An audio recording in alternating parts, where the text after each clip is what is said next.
Do you think any of your friends and family will see this video? Are you going to send this to them? If they're going to watch this video, what would you say to them? What message would you give them?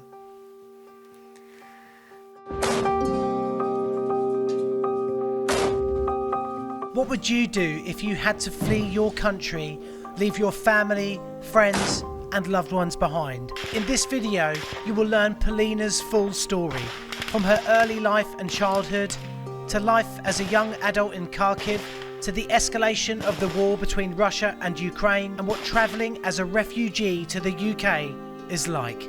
This is Life in Deep. What is your name and where are you from? My name is Polina, I'm from Ukraine. My home city is Slovyansk, my student city is Kharkiv. So for people who don't know, where is that in Ukraine? What part of Ukraine is that? It's east part of Ukraine. It's very close to Russian border, even like Kharkiv and my home city. My hometown is small. I think it's like 100,000 people, and there are like 12, 13 schools. We also have one university. But when you say about opportunities for teenagers, for the students, it's not so big. So I moved to have a university degree in another city. So how long did you live in the city you grew up in, as a child? 16 years. So you left when you were 16? Yes, yes. Oh wow! So after that, when you were 16, I mean, in England we go on to do A levels after that. What did you do? Did you go? What would you call the next bit of education after that when you're 16 years old? We have at school we have 11 years of degree, and now it's 12 years. And after this, you pass your exam and go to university to bachelor degree. Okay. So where did you go to university? I went to Kharkiv. My university name is Karazin University. It has 23 departments, and it's a huge university, and it's also a huge student life there. And in that city, we also have 33, 34 universities. So going back to your hometown, what sort of thing would you do when you were a child, or when you were younger, to kind of relax? Where would you go, even if it was naughty or whatever, if you got up to mischief or anything? I was a really active child. I had my dances classes, English classes. I also had sport classes, and I also need to study and do my homework. But we also had, my mom and dad, they had weekends, so I could go to the lakes, nature, to the forests. So it was also surrounded by very beautiful territory. So it was really nice to went there. So I think you said to us a couple of weeks ago that it was your birthday. Yes. So what would you do in Ukraine when it was your birthday? How would you celebrate that with your family? Oh, we often go to it's because it's the summer. We went to the lake. We had strawberries, champagne. We can go to swim. We could be on the field in the forest, and it's all about communication with your family, with your friends. We also play board games and volleyball. Yes. So loads of silliness. Yeah. Lots of champagne. More strawberries. I kind of want to know, what does a normal weekend look like when you're in Ukraine? When you're relaxing currently, say a year ago, what would a normal weekend look like? What would you get up to? It's also, it looks like in Britain we could have our barbecue, but it's named we have a shashlik, and we could go to our friends, to our family, and it's just about communication. We could also went to other cities because Ukraine is a big country, and you can visit, you can go to mountains, you can go to the sea, you can go to the river, and you could also visit big cities like Kyiv or Lviv. Yeah. Do you go clubbing or anything like that? Yes, but it's all about students. Yeah. We have in Kharkiv we have a lot of clubs, and they're very popular because we also had students, abroad students, and they really like that. Yeah, and but it's more nightlife style. It's not about family. Yeah. What's like the student life like? Is it similar? I mean, we're talking in Cambridge now. Would you say it's similar to Cambridge? No, it's my part of Ukraine, so it's not similar. I have left. I had lived in dormitory like for 5 years. So dormitory, it's like a huge part of student life, because you also live you live with Ukrainian students, but also with students from other countries, like in Cambridge. You also would be involved in different activities. It would be sports activities, it would be like festival activities, and because students need this, you have this. Yeah. And what about education as well for you? How do you find, are university courses good? I mean, what's the education like? University, I really liked Ukrainian universities, because in compare with English universities, we could have free education. So I was studying for free, and I also had my scholarship in Ukraine. So it's like a big plus, because I know that in Britain a lot of students need to have a student loan to study. Yeah, it's expensive here. Yes, but it's also if we compare with Ukrainian salaries, it's also very expensive to study in Ukraine. So I don't think that I would afford to study in my master's degree if I wouldn't have like free education. So where's the money come from for that? Is it subsidised by the government from taxes? Yes, it's governmental. Yeah. Oh, well, that's pretty cool. That is. Yeah, I like it. That's good. What were you studying as well? I studied psychology in my bachelor degree, and also psychology in my master's degree. It's like general psychology. We don't have like educational or clinic psychology. We studied all the courses, okay. And you can choose where to go after the university. So what did you want to do as a career when you were going into uni? What were you planning to do? I was planning, I have no idea what is psychology, so it was a little bit interesting for me what I will have in the end, but like now as I see, it was like a great step, because I had a lot of knowledge, not only about people, but also the system, how all people are connected, how their brain works, and it's also about psychology with children. And like I understand that in Britain it's a little bit other education, because you have a lot of research psychology, and we don't have this field in like very.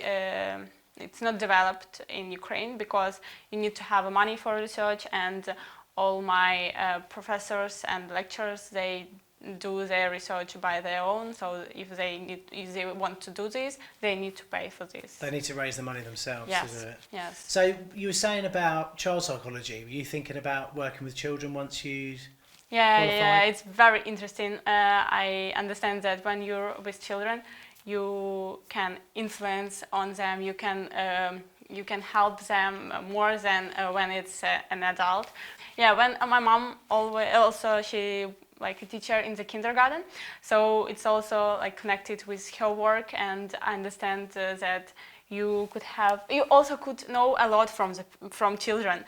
Like you want to, like when you're an adult, you see like the general, and when you're children, you could see a lot of details, a lot of something interesting, just like, I don't know, in the ground. So yes. Do you think that children are kind of live simpler lives, don't they? Yes, and they're they don't need a lot. Like if they will live only in the village, they will find what to do. Yeah. But when you're an adult, you just you don't have a work in the village and so on. Like you're only connected to the general marks. Yeah. Yeah. You mentioned your mum. Do you want to talk a bit about your family? Yeah. Okay. Yeah. Okay. So, well, tell us about your family then. I really like my mom, my dad. Yes, I think I miss them, but I understand that in my rational thinking, I understand that now I'm in more safer place than I was, so I need to be there now. So you said your mum's a kindergarten teacher. Yeah. How old is she, if you don't mind me asking? 50. 50? Yeah. Okay, and your father? He doesn't work now. He's 56. Yes. 56. Okay. Do you have any brothers or sisters? No. So you're an only child. Like, yes.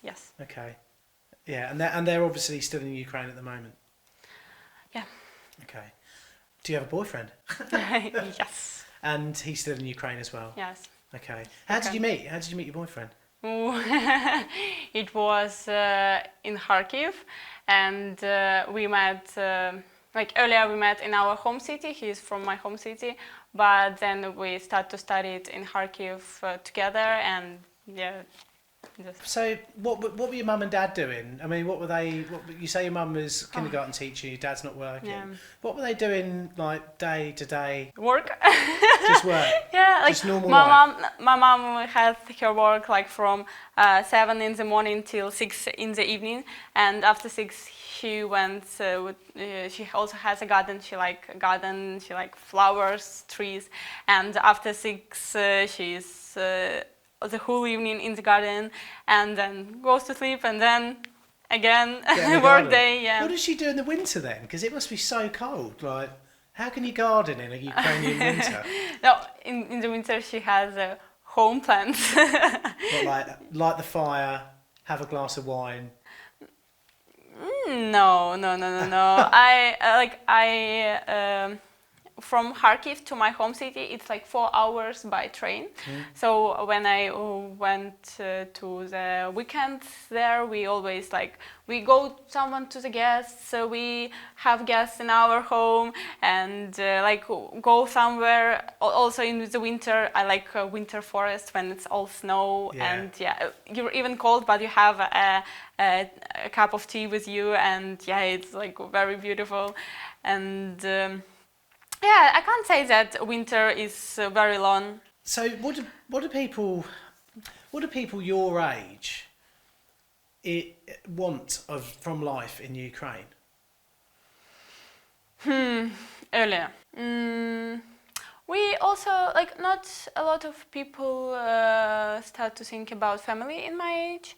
It's maybe 40% of they created their families and they think about their career, but a lot of people stay in their home cities and raise their children there, and also some of the people with who really involved in activities in Ukraine, like volunteering, trying to change something in Ukraine, they think about this only for their age. Maybe in 25 and 30 they will start also think about the family, but right now when you don't have a child, when you don't have a wife, or you have more energy to put it in the life changes and country changes. So you say country changes. What do you think needed changing?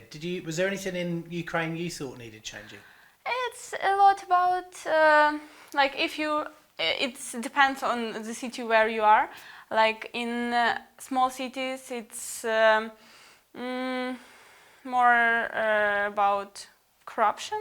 It's still it changes. Changed, but it's still there. And also, when it's a big cities, you need to solve problems like you want to have your park in the city, not huge buildings instead of the park. And a lot of people try to stop. They also have the strikes, and they try to stop the builders. And sometimes they did this, but. There are a lot of things that you want to change, or I feel the same about my country. I think you just want things similar to someone in England, don't you? I guess. Yeah. If you're young and you don't have kids, enjoy your life and do something for the community. And if you're older and you've got kids, then you're tired and that's the end of your life. No. No. Sometimes if you will with a child, you also stay active, and it's maybe it doesn't depend on your age, but it depends on your inner power. Yeah, so Well, you said about being older and active, and you said your mum was always in the garden. What would your dad do for relaxing? he's also in the garden. Oh, good. He has they live in different places, and he has like 2 hectares Yes. of Yeah. and he he has a lot of work to do. It's mad. You said to us before this interview you were worried about your English, but you know really unusual words like hectares. Unless Because the it's same. in Ukrainian Oh, guitar. okay, all right. Yeah. Oh, you're cheating then. Polina, can you tell me about the war and your life over the last 10 years leading up to the last 6 months? So, the war's been going on in Ukraine, between Ukraine and Russia for nearly 10 years now, hasn't it? Yes, and my city, it's one of the cities that felt it from 2014, and we like even from 2014 we had our windows crashed, and and I couldn't imagine that I will like after 3 months is all.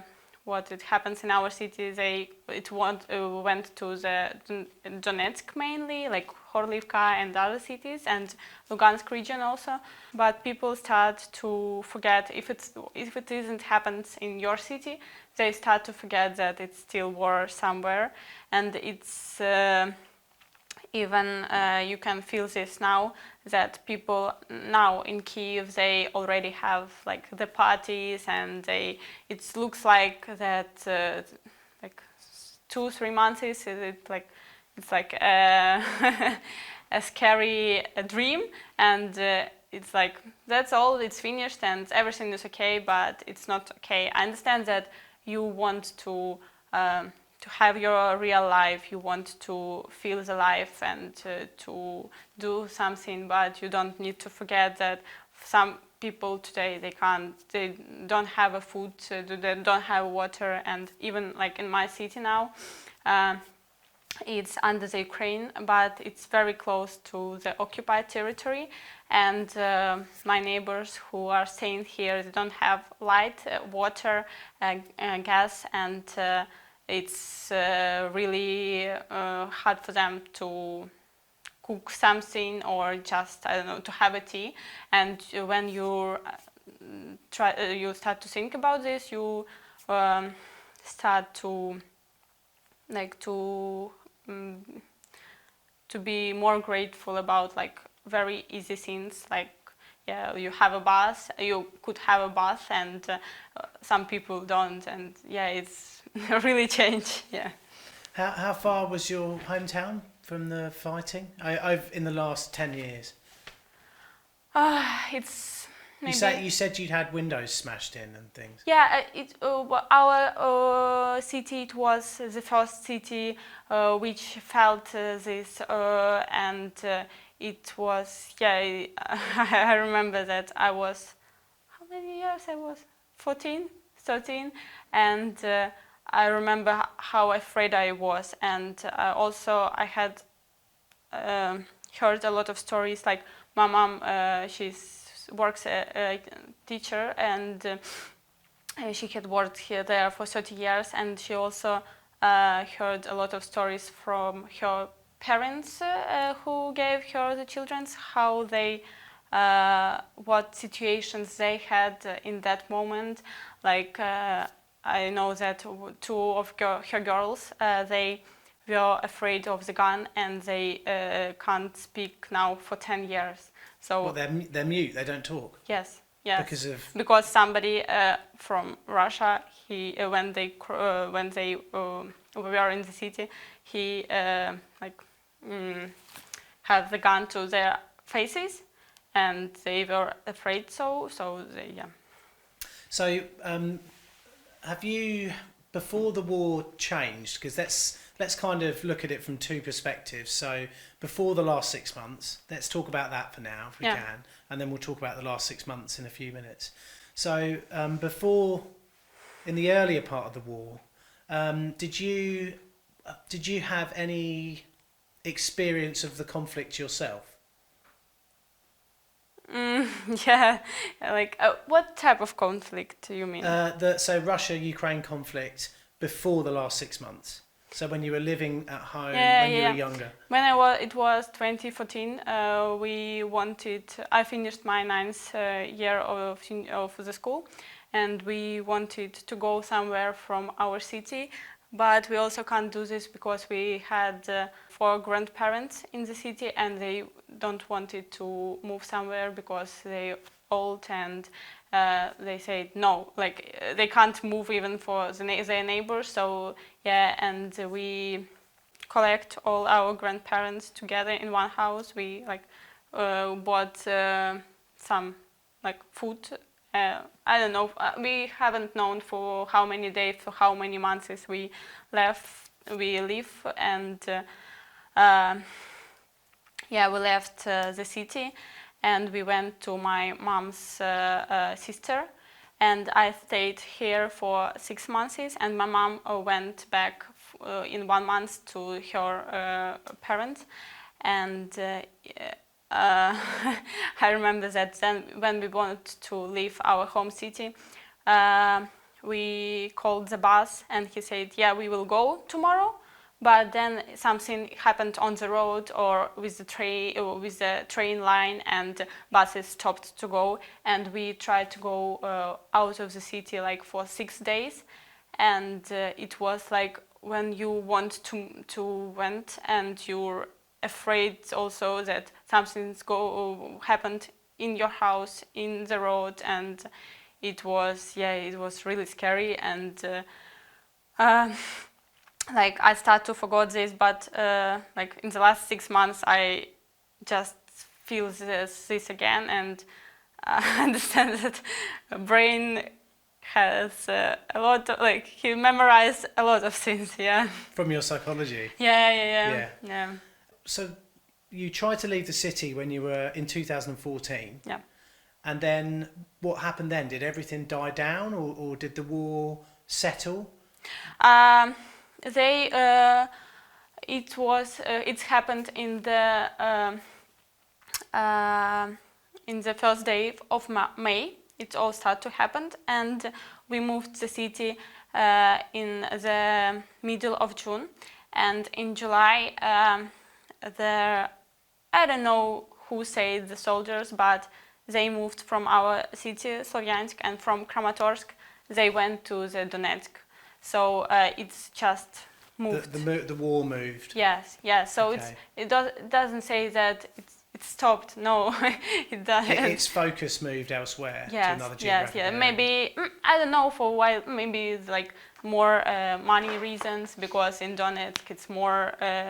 It's more factories and so on. So it's more interesting for them.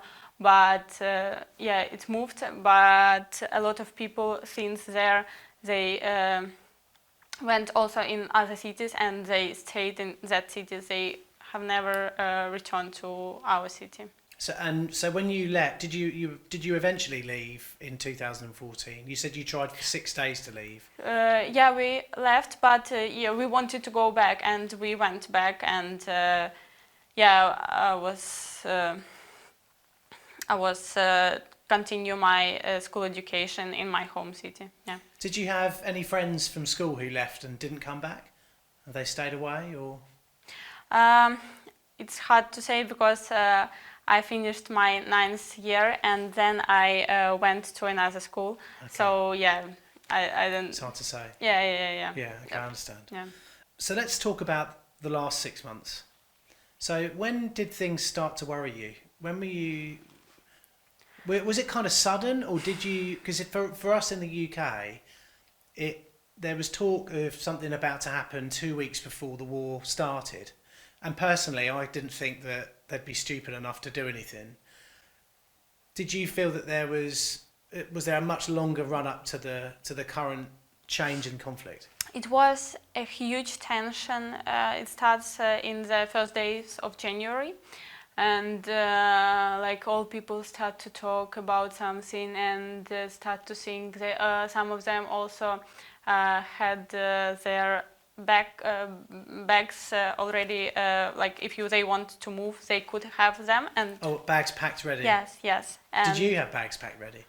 No, I I couldn't imagine that could happen again. Like I was like, no, it couldn't, no. And when like 24th of February, my dad called me in the 4 of the morning, and he says that something started, and I packed my documents, I packed some of the things, but we hadn't had a car, and I couldn't. And also it was like it was some action in all different cities of Ukraine. So when you saw the map, and you don't know where to move because it all seems unsafe. And I remember that I had my bath, or fill my bath with water in case it wouldn't be stopped water, and we have water, and it's a stupid reaction, but it seems yeah, like I could try. That sounds like a good idea to me. It's a good idea. Yeah, but a lot of people, I remember, and we were like 5, 6 in the morning. A lot of people who have cars, just you see how car moves. But again, like I haven't known where I could go because I was in Kharkiv. I understand that Slovyansk it's very vulnerable city because Russia wants to have it, and I can't go home. And was your mum and dad back at home? They were at home in Sovyansk. Slovyansk. Yes, and I stayed in Kharkiv for 3 weeks, and it was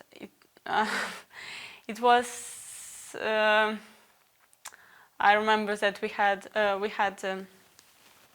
2 rooms and the kitchen, and the like some kind of the room where the shoes are, but it don't have a windows. So in 1 week we moved our bed to that room because it's also you can't hear the noise a lot in that room. What noises? We had a lot of planes, and it was Russia planes, and like we were in the center of Kharkiv, and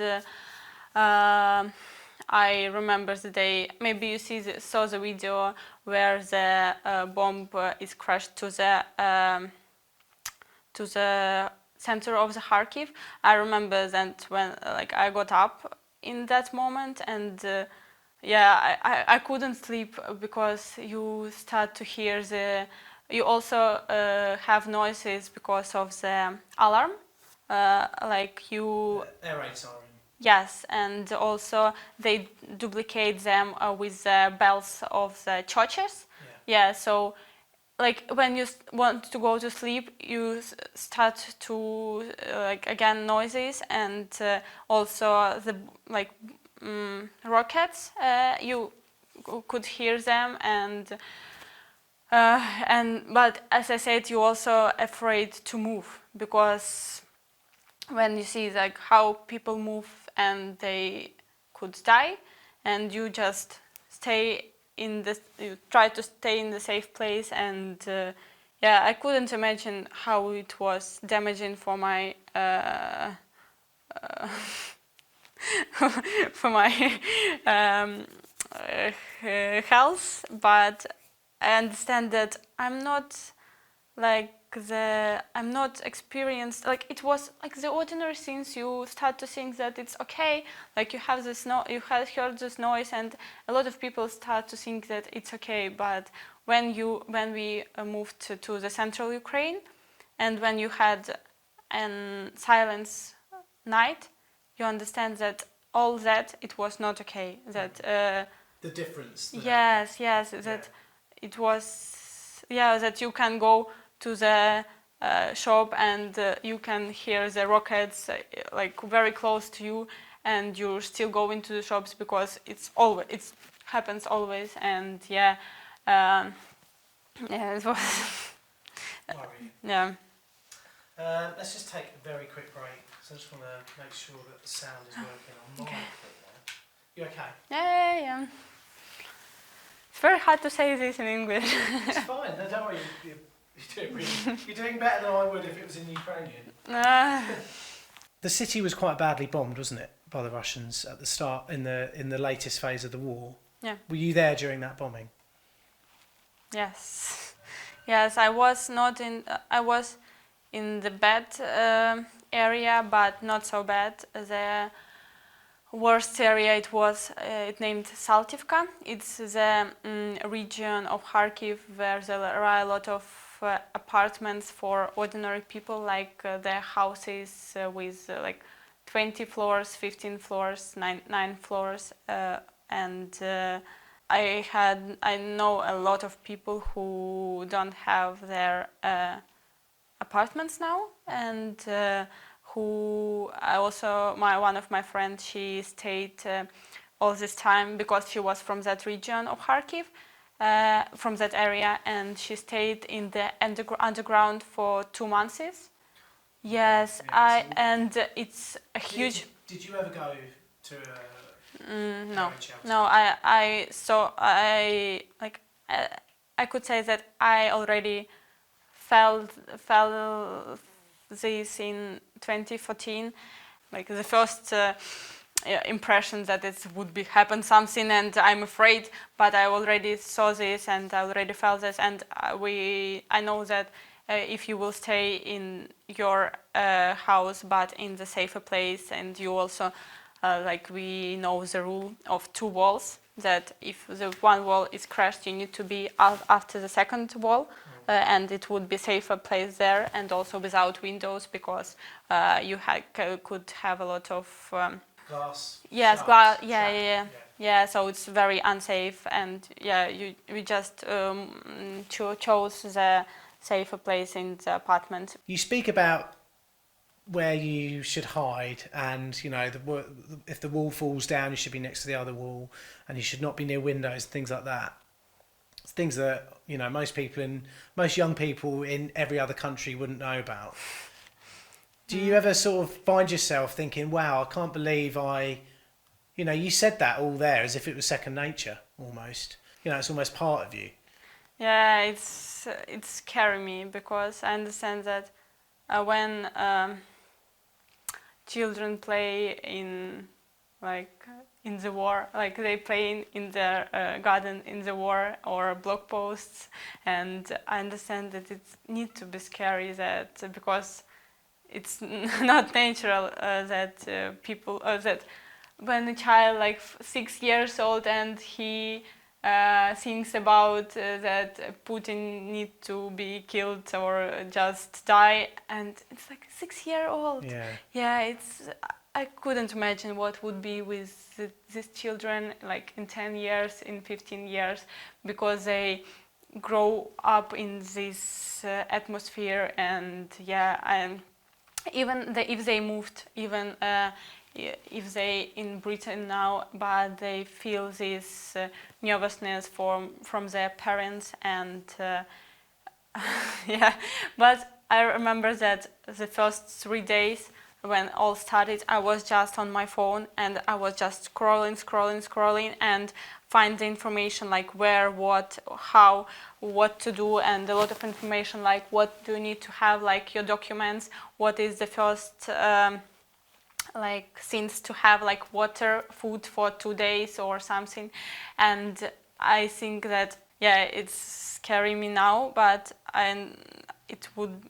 I couldn't imagine that it will scare me more if it will continue, like, I don't know for how many time. Yeah. Okay. When you were in Kharkiv as well, and this was all happening, did you speak to your parents over the phone about, because they were obviously nearer the fighting, weren't they? Would that be right to say? I can't say that they were closer, because in 24th of February, like on the Donetsk region, from 2014, they already have a Ukrainian army who protect that area. So they already have some people, a lot of people there. Yeah. But when it was from Kharkiv, they don't have a lot of people on that place. So it was really quick move to Kharkiv, and like it was unsafe in my place and also in their place. And when I was talking with them, like even my dad, he's very interested in politics. He analyzed something. He was analyze the moment when it was 4 in the morning and something happens. Yeah. But he said me that I don't know what to do. Like really, you just need to, no, like you just need to think what do you want to do, what is like will be safer for you, because I don't know what is safer now. So when you were in Kharkiv, you said that there was quite a quick advance. So what was your decision to leave and go to, where did you go? Cherkasy, didn't you? Cherkasy, yeah. We moved for Cherkasy in 3 weeks, because the final point was when it was like 50 meters and the rocket was falling close to my house. And I was said that no, I can't sleep here, I can't live here, because I'm always in like, I become very nervous, I become very like, irritated? Yeah, it's like when I hear the noises, my body it's the physical reaction that I want to move. I want to go somewhere, I want to run, and I start to, every time I hear the noises and I was afraid, I start to do the exercises, because I understand that it's a lot of tension in my body. In 10 years, in 20 years, or in 1 year, I will feel this as a result of this time. Yeah. Do you think we've covered quite well what you've been through in Ukraine in the last 6 months? Is there anything else you would like to tell me about it?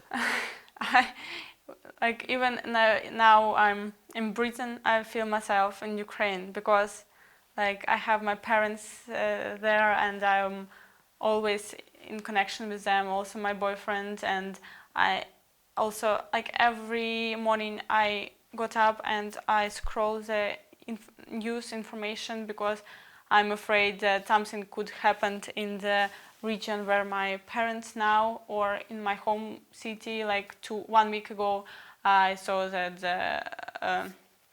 like one school where I studied, it's ruined, and it's very close to like my home, but like house, but it's also very close to this people who are staying here, like my neighbors who I have known like for 16, 17 years, and it's really scary me, and yeah. Okay. What led to your decision to leave? When did you, and when I say leave, I mean leave Ukraine?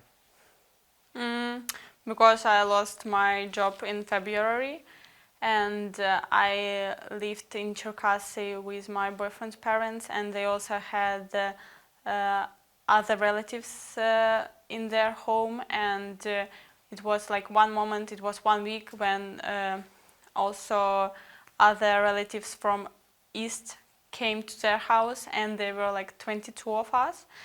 And I understand that if I wouldn't have like I understand that I have a food now, I'm with family, but and I couldn't imagine myself in 1 month, in 2 months is what will I do, because it's not a lot of job opportunities here. Everything become more expensive, and I understand that it's not a good decision just to stop and to wait, as I made in Kharkiv. Okay. Yeah, and I started to search where I could go, in which way, and I found this governmental scheme, and I also had known the professor from UK, so I wrote him and he connected me with my host family here. Okay. Yeah. How did you tell your family? I just want to know, kind of, what did they think when you told your mum and dad? My mom was we were very close with each other, and she was start to miss me, like even when I was in Ukraine. But when she came to Cherkasy to before 2 or 3 days when I need to go to Britain, the rocket was close to our house, like in 30 meters, 50 meters, and she it was like ordinary evening. we don't have even an alarm that we need to go somewhere, and she said that no, you need to go because it's not unsafe. It's unsafe like in every point of Ukraine now. Like even if you think that it's no. Well, even Lviv as well, isn't it? I mean, that was Yes, getting bombed. when I was from Cherkasy, I went to Lviv and I stayed there with my friend in one night and then go to Poland. But in that evening, the train lines were ruined, and I hadn't had my train in the morning, so I needed to choose other way to go, and I went by bus, and I crossed the border by bus, and it was Lviv Przemysl, and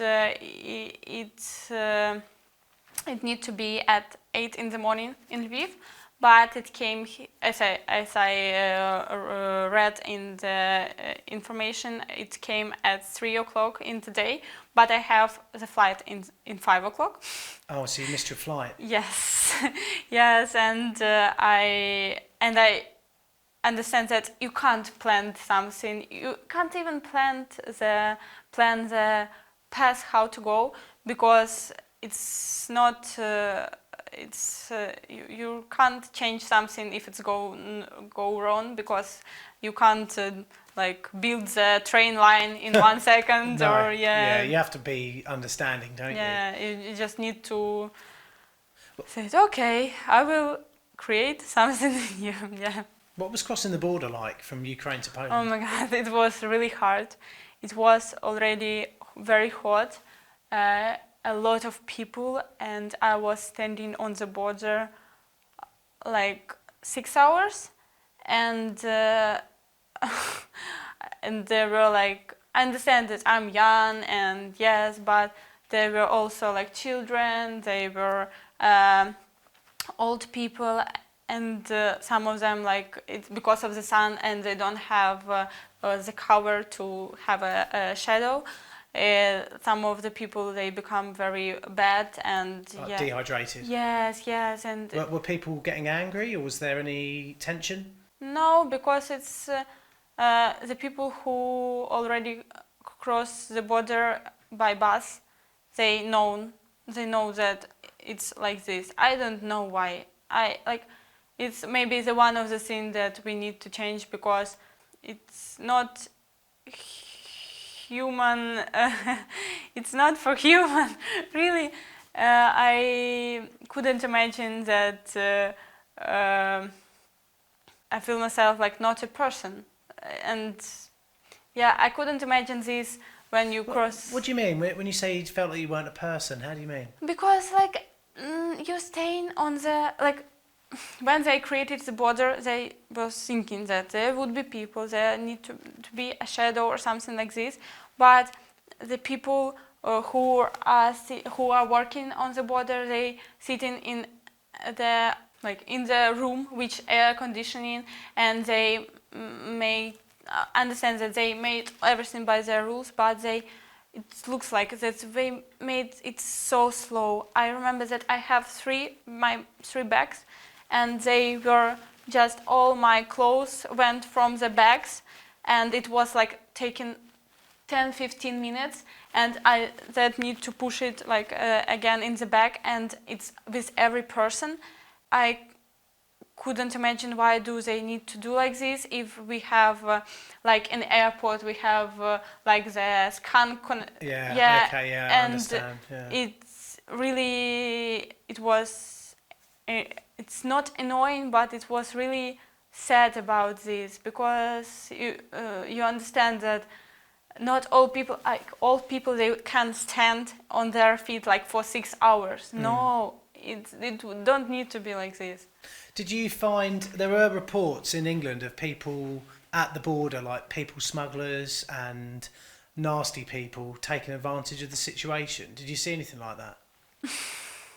It happens everywhere. So yeah, sometimes people just say that they Yeah, they with someone or the train. Yeah, and they go faster. Okay. Yeah, but a lot of people just wait. Yeah. So you left from Poland. You flew from Poland to Stansted, London. London Stansted. No, Luton. Luton. Luton, yeah. Were you worried about arriving in the UK? Did you have any preconceived ideas about the British, and what did you have any concerns about being in the UK on your own? I was worried firstly because I missed my flight. that would worry anyone. Yeah, and I wasn't afraid so lot because I know like English, and I could communicate even like in the airport I could ask. But I think if I would be like Ukrainian who don't know English, like my mom, it would be very stressful for her because you're in the country which you don't know, language you don't know, and what to do next. But I also had my host family. They really were all the time. They were in connection with me. So they said that I had arrived in Luton at 3 in the morning. And they picked me up from the airport, and I was at home at 4. Were there any other Ukrainians on your flight that you spoke to? Yeah, a lot of, and I was talking with them in Poland. We were just like, I think 10 of us, and we were just chatting like what will they do, what did they find, where they will go. Or one of the persons, he went to London, others in Oxford. And we had still had a connection with them. You're still talking now? Yeah. Oh, that's nice. Yeah. That's cool. How do you think you're settling into the UK? Great. I really like the home, the family, and all people, like even on the streets, say like good morning, afternoon. Yeah, they're very nice. But I understand now, like when you're settled and you already have like food, you have clothes, you have like all what you like shower gel, you all need, you all have, and you start to think about friends, family, and you understand you really miss them, and it's even like I talk with everyone, and everyone from Ukraine here. I also have a friend, she is in Ili. When I talk with her, we have the same feelings, and I understand that I'm not unique in this way. Yeah, it helps, doesn't it, to know? Yeah. I think that there's an English saying, like a problem shared is a problem halved.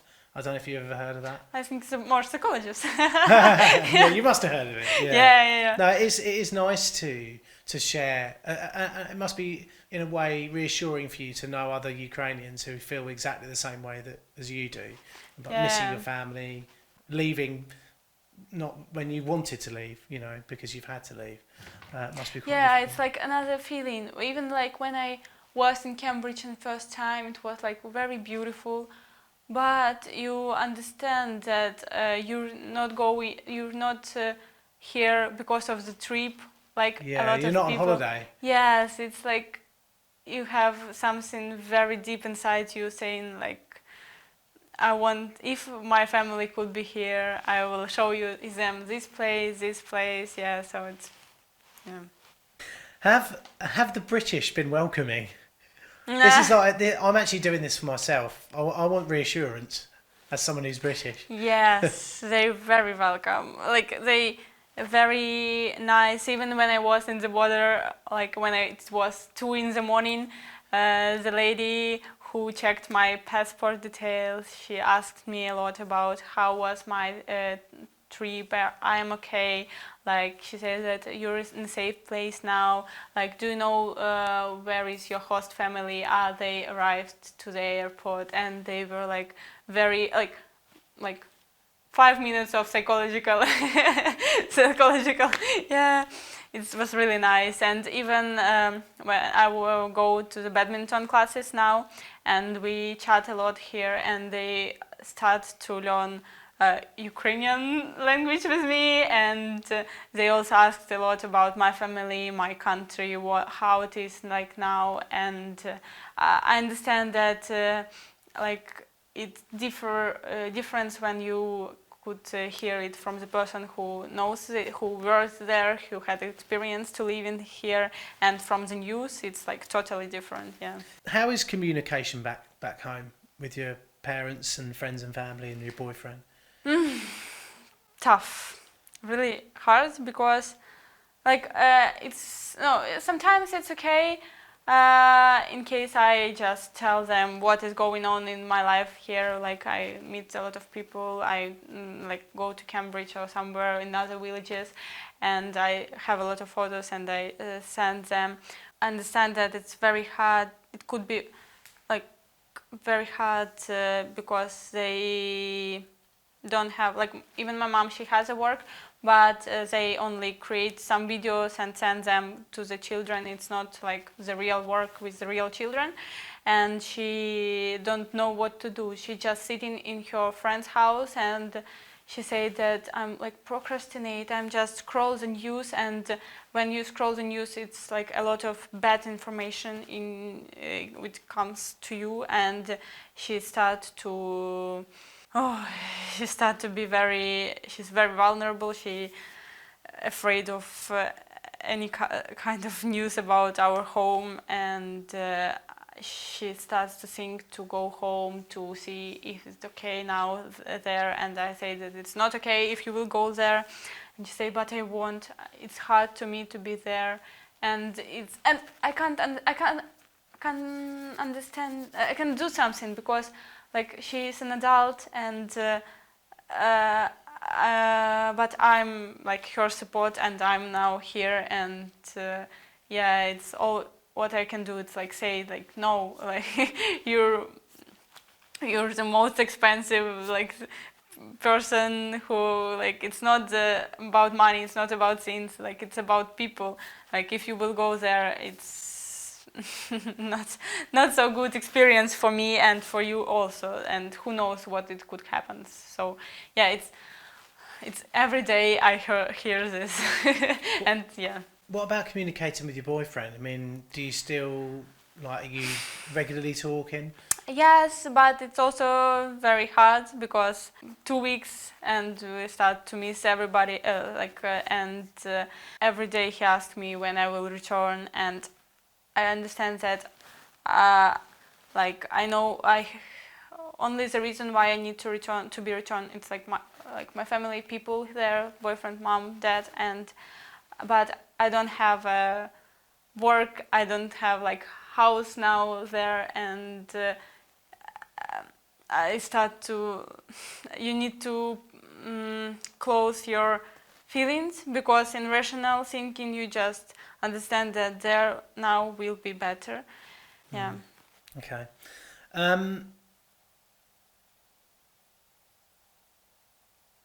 Okay, I suppose there's two questions here. Might be slightly difficult.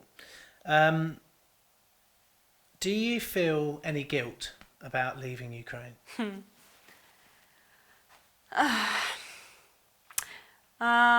It's not a guilt.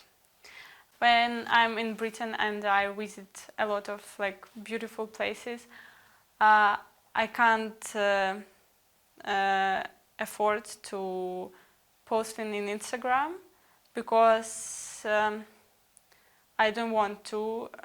It's like it's mine experience, and I could send it for my family, but I can't do like this, because I understand that for a lot of people it's like hard times now. They like, I can't say that it's, for me it's very easy to be there, and yeah, to like I'm a millionaire and I'm just chill in Britain and have my vacation here. No, it's very hard to have a work, to find a work here, to go somewhere, because transport is very expensive. But I can't post something like from London, like I was close to Big Ben, because I had a lot of friends who are in army now, and they for them it's also, maybe they also want to have a holiday, to be with their family, or to go to other country, and I understand that they, like, because of them I could do like this, like, because they are fighting I could be there now.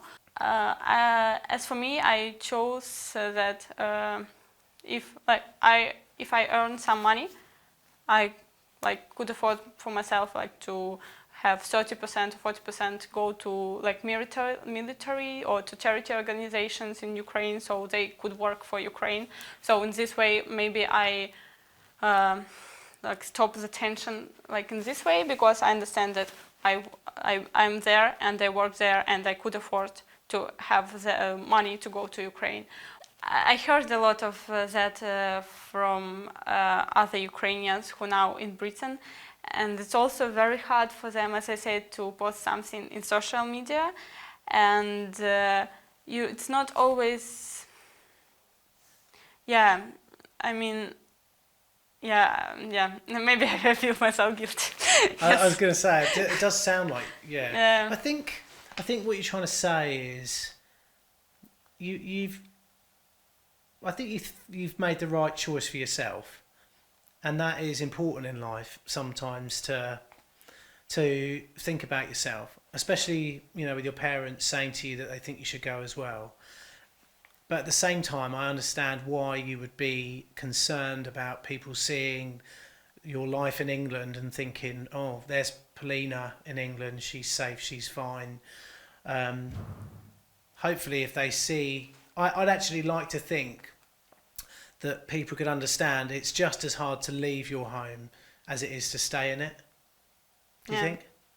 I mean, you've very eloquently told us today how difficult it is for you to leave your home and come to this country, even though it is a safe, happy country. And it is very difficult. Yeah,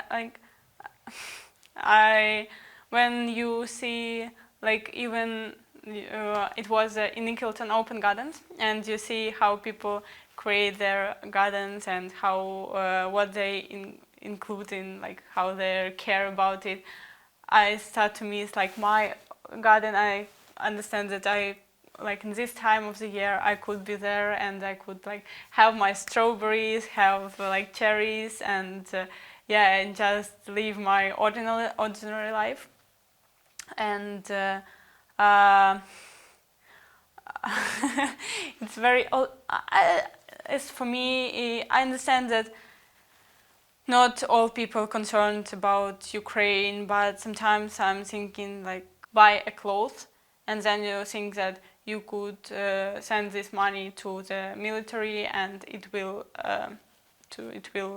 help them to do it quicker, to have it even could save somebody's life. Yeah, it's if the pair of the socks or somebody's life, you just need to even in Britain you start to you still have the Ukrainian values, that it's not about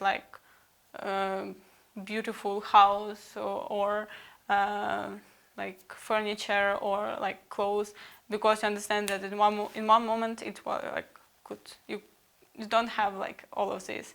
Even you have a castle in Donetsk region, now you don't have it. Yeah, you're in another place.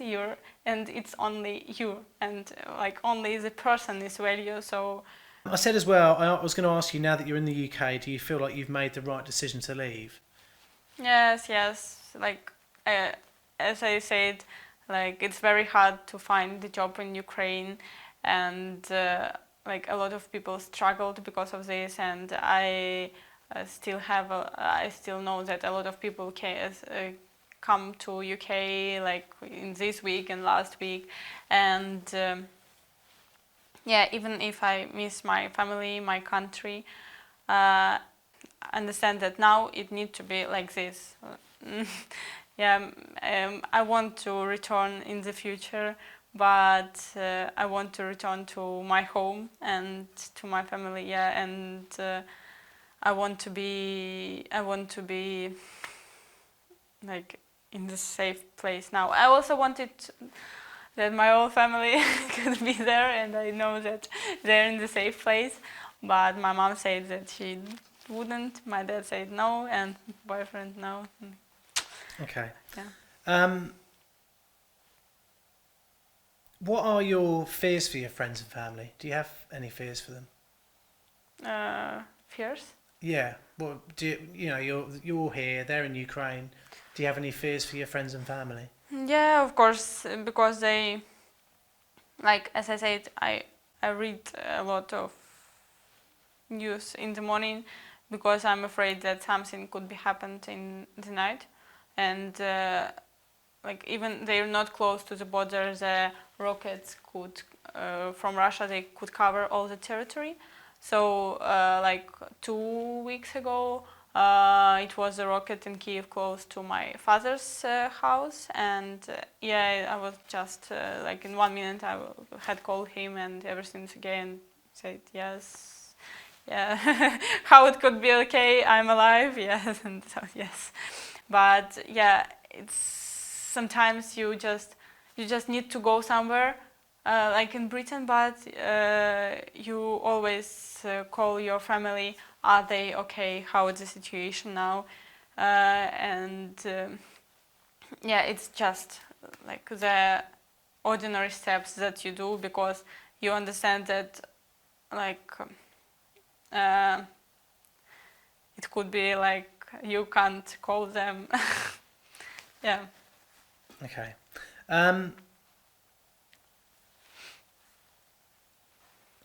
Do you remember the last time you saw them in person? When was the last time you saw your mum, and what did you do? Where were you, and what did you talk about?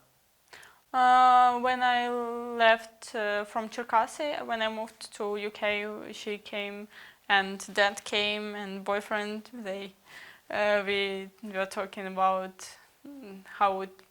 what it will be in UK, what they will do here, and yeah, I can't say that. Yeah, now we don't have plans because you can't have plans when you don't know what it would be tomorrow. Yeah, but we. Did they come to the station Did you go to the train station? Yeah, And they yeah. came to the station to see you off. I haven't seen them for from the January. So for me, I was really pleased that they came, and despite the fact that it could be hard for them because it's like very hard bus situation now and like train situation, and they came, and I was more thankful that they came. That yeah. Okay. Do you think any of your friends and family will see this video? Are you going to send this to them if we put this on YouTube? If you will have a translation for them. Yes. Well, I'll make sure it gets translated. Yeah. I'll use Google Translate to translate into Ukrainian. Great, yes. So it'll be those translations that are kind of literal but not exact. Well, I don't know. Maybe I will send it for my dad, but I wouldn't send it for my mom because she will start to cry. Okay. Because it's very hard for her. I'm like, yeah. Okay. Well, if they do see it, what would you say to them now if they were hearing this? If they're going to watch this video, what would you say to them? What message would you give them? Oh, I really love you, and I want you to be in the safe place, and I think that it would be time when we will meet again. Yeah. Well, I think we'll finish there,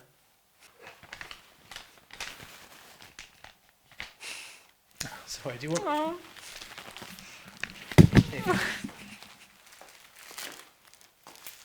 No, sorry.